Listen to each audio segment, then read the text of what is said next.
Haleluya, puji Tuhan. Salam jumpa lagi dalam renungan kita 79. Saya percaya dimanapun kita berada saat ini, Tuhan memberkati setiap kehidupan kita.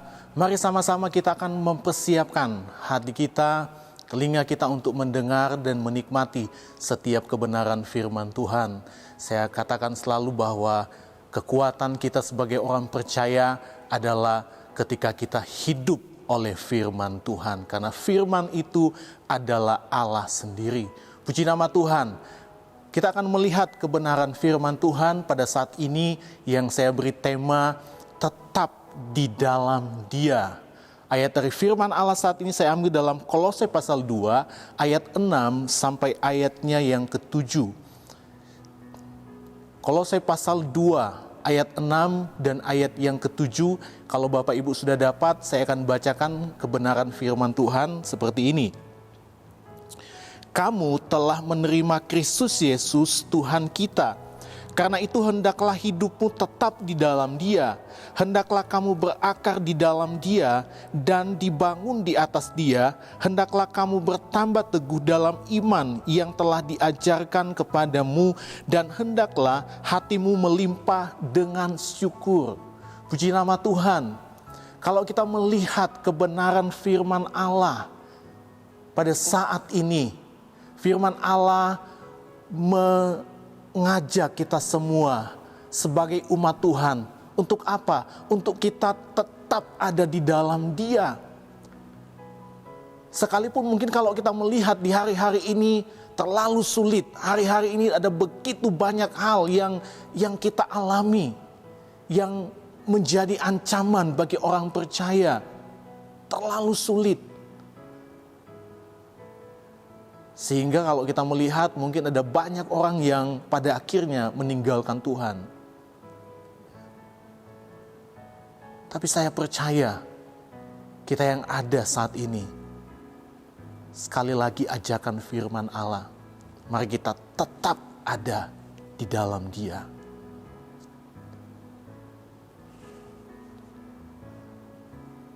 Tetap ada di dalam Dia. Berarti tetap kuat dan tetap kokoh, tidak menjadi lemah dan menyerah dengan setiap keadaan-keadaan yang sulit yang sedang terjadi di hari-hari ini. Nah, itu sebabnya bagaimana menjadi orang Kristen yang tetap kuat dan kokoh sehingga kita tetap ada di dalam Yesus. Yang pertama dari firman Allah ini kita lihat adalah berakar. Akar itu menentukan kekuatan sebuah pohon.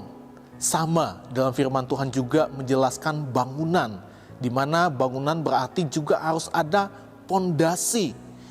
Ya, karena baik akar, baik pondasi itu akan menentukan kekuatan dari pohon, kekuatan dari sebuah bangunan.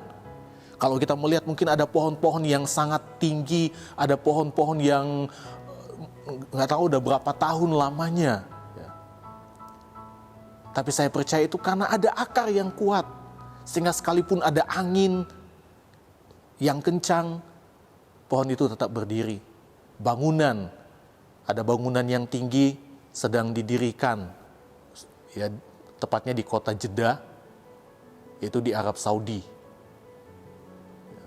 Ada satu bangunan, yaitu Kingdom Tower, itu sedang dibangun dengan tinggi 1 kilometer. Itu sangat tinggi. Saya tertarik dengan penjelasan mengenai pondasinya, di mana ada 270 tiang, dengan kedalaman 105 meter itu harus ditanam. Untuk apa? Untuk menopang bangunan yang setinggi 1 kilometer. Luar biasa.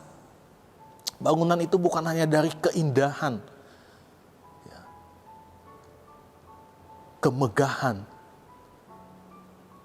tetapi ada pondasi yang kuat, sama seperti pohon, ada akar yang kuat. Banyak orang Kristen yang mungkin terlihat kuat dan kokoh, tapi yang sebenarnya tidak memiliki akar atau pondasi. Sehingga kalau kita melihat dalam kitab Injil Matius pasal yang ke-13 ayat 20 sampai ayat 21, di sana ada perumpamaan tentang benih yang ditaburkan di tanah yang berbatu. Firman Tuhan katakan itu adalah orang yang mendengar firman Allah tetapi tidak berakar. Sehingga ketika ada penindasan, ada penganiayaan, orang tersebut murtad, meninggalkan Tuhan. Kenapa? Karena tidak ada akar. Hidup ini harus memiliki akar, harus ada pondasi yang kuat. Supaya apa? Supaya kita kuat menghadapi setiap hal-hal yang sulit yang akan kita hadapi di hari-hari ini. Sampai kita menjadi pemenang di dalam Tuhan. Apa yang dimaksud akar dan pondasi? Akar dan pondasi itu berbicara tentang doa, pujian, dan penyembahan. Dalam 1 Tesalonika pasal 5 ayat 17, firman Tuhan katakan di sana, ini ayat paling singkat, tetaplah berdoa. Kenapa? Karena doa itu adalah kekuatan. Doa itu adalah nafas hidup orang percaya. Bahkan di dalam Yakobus 5 ayat 16b dikatakan, doa orang benar apabila dengan yakin didoakan, sangat besar kuasanya. Doa itu besar kuasanya. Itu sebabnya apapun yang kita alami, teruslah berdoa kepada Tuhan. Teruslah berdoa kepada Tuhan, karena Dia adalah Tuhan yang akan menolong setiap kehidupan kita. Doa itu berbicara, akar pondasi berbicara tentang pujian dan penyembahan. Dalam Mazmur 22 ayat 4, firman Tuhan katakan di sana bahwa Tuhan itu bersemayam di atas pujian orang Israel, umatnya. Kita adalah umat Tuhan. Dan saya percaya Tuhan yang bersemayam di atas setiap pujian umatnya, di atas setiap penyembahan umatnya. Itu sebabnya ketika Paulus dan Silas ada di dalam penjara, mereka memuji Tuhan dan menyembah Tuhan. Kita lihat kuasa dari pujian penyembahan, di mana ada sesuatu yang Tuhan kerjakan pada waktu itu. Firman Tuhan katakan sendi-sendi penjara itu goyah karena terjadi gempa bumi. Dan mereka lepas dari setiap belenggu mereka. Kenapa?